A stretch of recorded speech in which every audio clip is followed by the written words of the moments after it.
بسم الله الرحمن الرحيم. Assalamu alaikum wa rahmatullahi wa barakatuh. Chers téléspectateurs et auditeurs, soyez les bienvenus aujourd'hui sur l'émission Sharia Intelligence.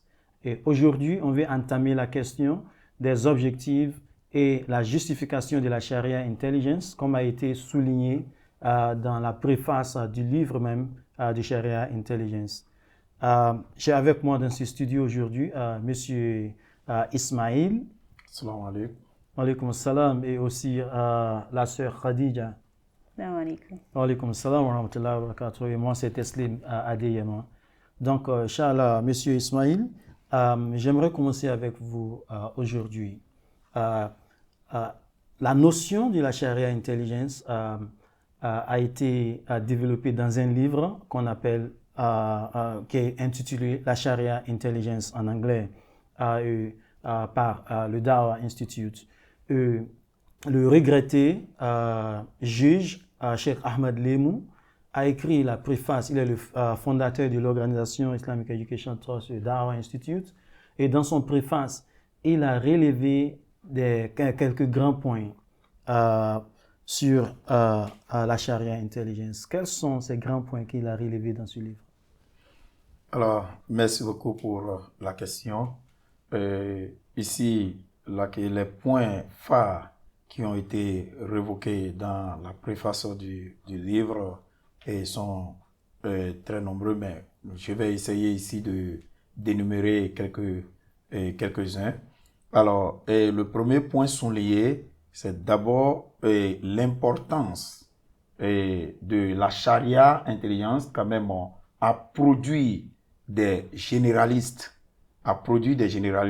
c'est-à-dire ceux qui ont maintenant une capacité très vaste dans la compréhension méthodologique des lois islamiques.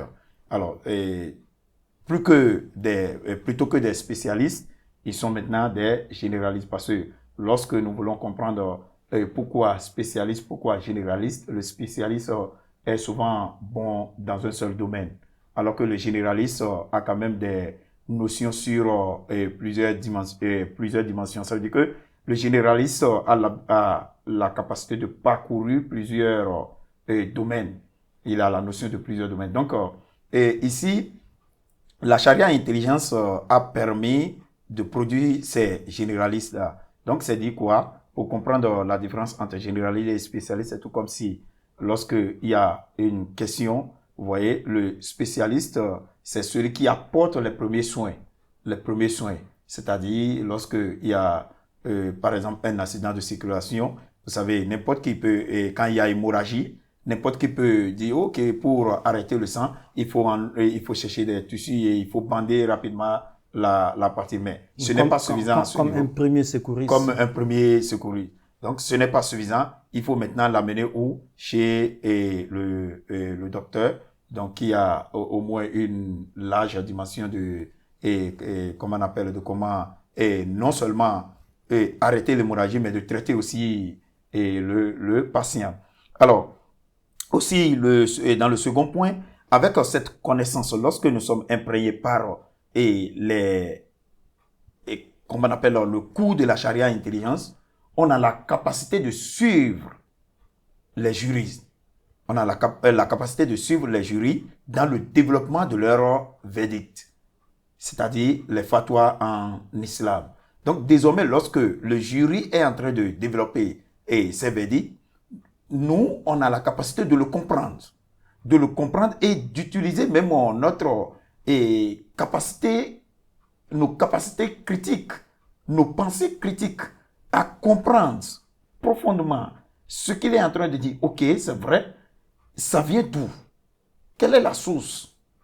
Alors, ça nous permet quand même de faire une étude comparative très rapide et à faire la distinction de là où peut-être le jury a manqué ou là où il est clairement suffisant. Donc, il y a cette capacité qui naît. Alors, et aussi, il y a en quelque sorte l'importance aussi, le fait, ça développe également, et le cours de la charia intelligente a développé notre curiosité sur Usul, le Qawaid et le Maqasid. Ça veut dire quoi? Désormais, le commun des mortels est imprégné par l'étude de l'Usul Fiqh. Et désormais, il sait que, ah oui, Usul Fiqh, en tant que ceci peut me permettre quand même de comprendre tel verdict et de rejeter celle-là.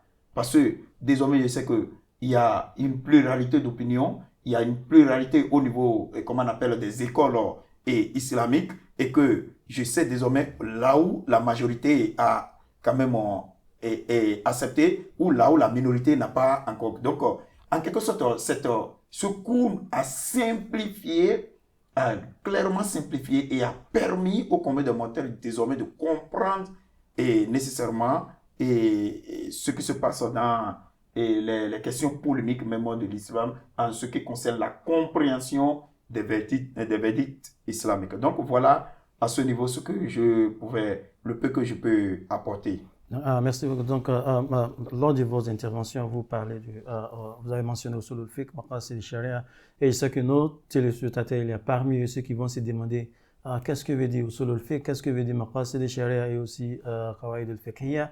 Inch'Allah, dans les épisodes à venir, on va faire un grand détail sur cela, mais pour qu'ils sachent auparavant, avant cela, qu'est-ce que veut dire cela? Quand on parle d'Usul al-Fiqh, on parle des principes, des bases de la jurisprudence islamique, et aussi on parle quand on parle de Qawaid al-Fiqhiyya, on parle des maximes générales de la maxime générale de la jurisprudence islamique, et quand on parle des maqasid, on parle des objectifs majeurs de l'islam. Dans l'un des épisodes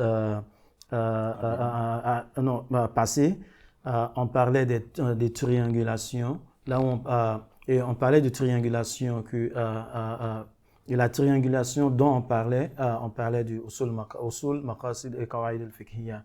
Donc, Inch'Allah, on va bien trancher ce sujet dans des épisodes à venir, Inch'Allah.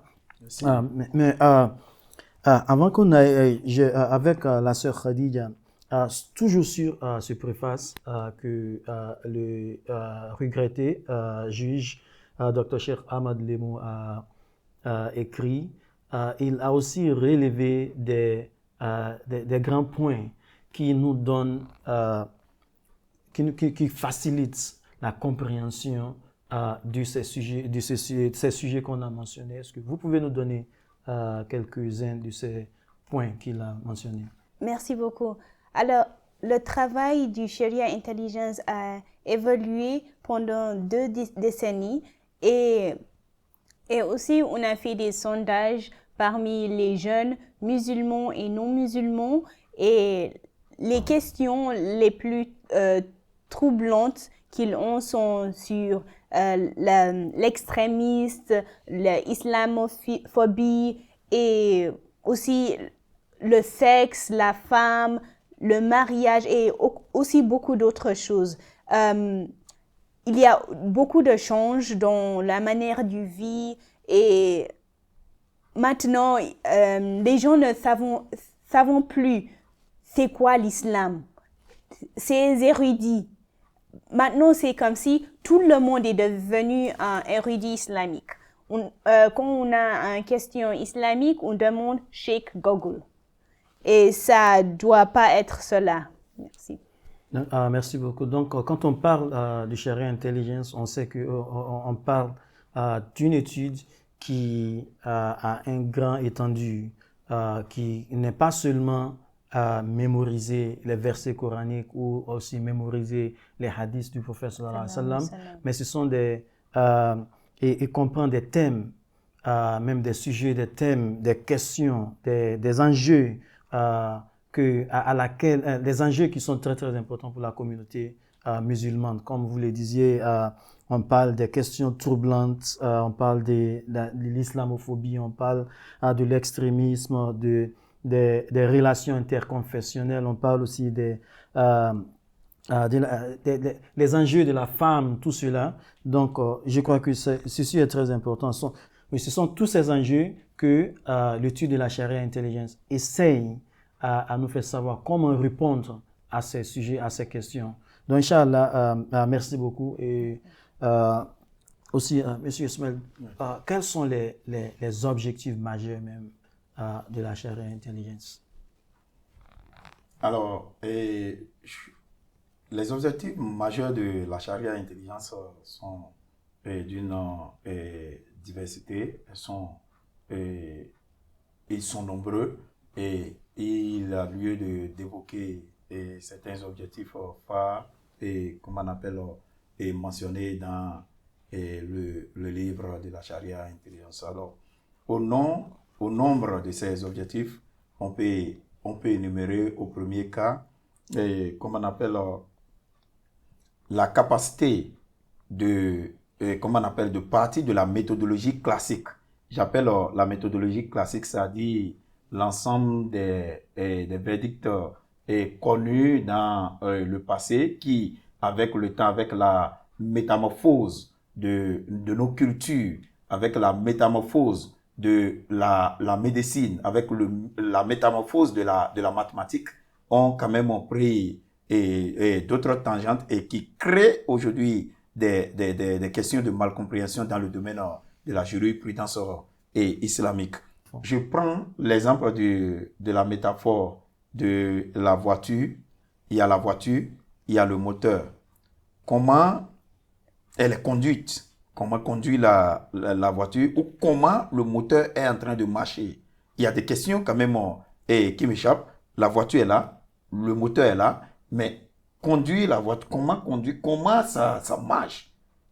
Ça a besoin d'être, à ce niveau, il y a une sorte de mécanisme qui doit être bien compris pour que lorsque je veux conduire cette voiture, je puisse être capable de savoir, oui, ça marche comme ça fonctionne comme ça fonctionne, afin d'éviter des crashs ou bien comment on appelle, des situations surprenantes. Oui, et ça, c'est une bonne métaphore parce que c'est une chose de savoir comment conduire une voiture, oui. Mais si on ne sait pas comment même le moteur de la voiture marche, comme si on ne connaît pas comment est-ce que les différentes parties de la voiture fonctionnent ensemble pour qu'enfin la voiture puisse marcher, on aura des problèmes lorsqu'on se trouve dans une situation où la voiture est en panne et il n'y a personne qui va venir réparer la voiture. Donc, il faut savoir, lorsque je démarre la voiture et que j'entends quelques sons, il faut savoir, OK, quand j'entends ce genre de sons, c'est parce que ceci se passe dans la voiture. Donc, c'est pour cela qu'il y a les experts, ceux qui réparent, les mécaniciens qui réparent la voiture. Ils savent, lorsque vous dites, ma voiture est en panne, on vous pose quelques questions et quand vous répondez aux questions, selon les questions que vous les donnez, selon vos réponses plutôt, ils savent qu'est-ce qui se passe avec la voiture. Donc, je crois que si j'utilise ce même métaphore, c'est comme si l'islam est comme une voiture. La majorité des gens savent que voici ce que l'islam est, voilà ce que l'islam est. Mais comment est-ce qu'on est arrivé à cette vision finale de l'islam? Il faut savoir comment est-ce qu'on est arrivé à cela. Et c'est ce que, si je comprends ce que vous exprimez. Oui, bien sûr. Bien sûr, le mécanisme de fonctionnement même, c'est concernant les règles de l'islam, comment elles sont appelées, et d'où viennent quand même ces règles. Alors, c'est de ça, il est vraiment question à ce niveau-là. Alors, le deuxième point, il y a la question de la compréhension même de la différence entre les érudits. Les érudits, dans leur conception, vous savez, souvent, ce qui est accepté ici est peut-être rejeté de l'autre côté. Il y a une pluralité d'opinions et il y a une différence qui naît. Donc, cela nous permet quand même de comprendre et d'accepter la diversité au niveau des opinions de ces érudits-là. Alors, il y a aussi la question des nuances de la terminologie et du langage. Donc, si on prend de façon générale, on peut comprendre que, comme on appelle, la charia intelligente joue un grand rôle dans, et comment on appelle, le complètement de notre foi islamique. C'est-à-dire quoi? C'est-à-dire que lorsque nous sommes aujourd'hui dans le domaine de l'islam, nous devons être capables non seulement de prendre l'islam et de prendre les verdicts et de les présenter tels que entendus, mais que nous ayons cette capacité intellectuelle protégée et préservée, gardée, pour pouvoir mieux comprendre ce que nous sommes en train de dire et savoir que ce que nous sommes en train de dire vient qu'on appelle d'une source et être sûr de ce que nous sommes en train de dire afin de faciliter la tâche à ceux qui nous écoutent, à ceux qui veulent nous suivre.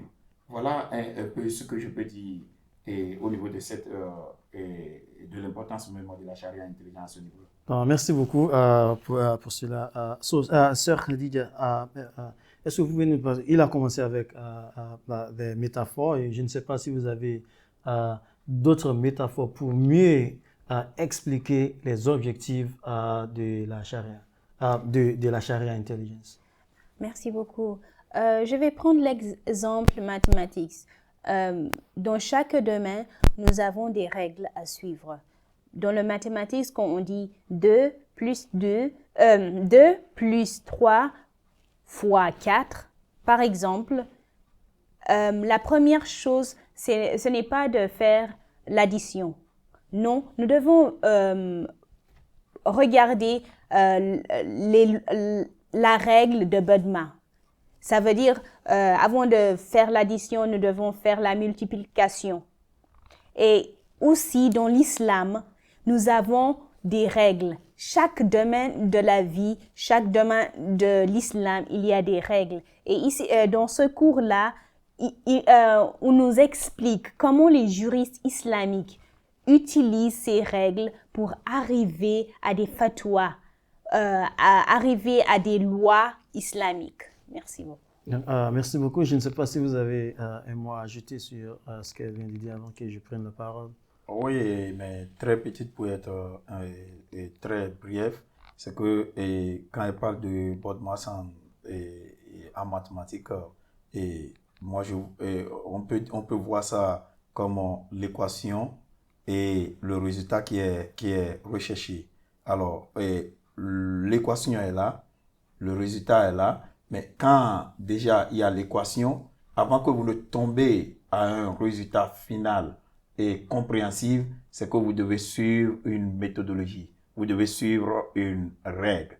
Et c'est de ça, je crois, qu'elle est en train de parler. Donc, l'équation est là, voilà l'équation. Alors, et comment obtenir maintenant le résultat? Alors, il faut passer par des points, il faut savoir que oui, ici, les moins doivent, et le moins et le plus doivent se multiplier pour devenir encore un autre moins, et que le plus, et avec le plus, donne plus, moins donne un plus. Donc, il faut comprendre tout ça là, toutes ces règles-là, pour être sûr du résultat que vous avez. C'est la même chose qu'elle est en train de dire et en islam. C'est ce qui est appliqué là. Les fatwas sont là, les verdicts tombent. Mais il faut aller chercher, comme on appelle, le fondement, la base, l'évidence même de ces fatwas-là, afin d'être sûr que ce qui a été développé, ce qui a été, comme on appelle, promulgué par le jury est quand même légal. C'est-à-dire que ça ne contredit pas les règles de la jurisprudence islamique. Merci. Non, merci. Et donc, quand on voit même en pratique comment les érudits, les juristes musulmans formulent les décisions, on sait qu'ils ont une méthodologie qui les aide à arriver à des décisions finales. Donc, ce n'est pas comme s'ils se lèvent et commencent à dire des choses, non. Mais ils ont des méthodologies qu'ils suivent pour arriver. À chaque école à chaque école juridique dans l'islam, ils ont les méthodologies. Donc, quand on dit par exemple, l'une des écoles juridiques dans l'islam est à Maliki, par exemple. Donc, tous ceux qui s'adhèrent à cette école juridique utilisent les mêmes méthodologies quand ils veulent donner des fatwas. Ils sont tous d'accord sur la méthodologie. Et Inch'Allah, dans les épisodes à venir, on fera des détails sur les méthodologies de chaque école juridique pour qu'on puisse savoir quelles sont les règles de chaque école de la jurisprudence islamique, Inch'Allah. Je crois qu'on est arrivé à la fin de cet épisode.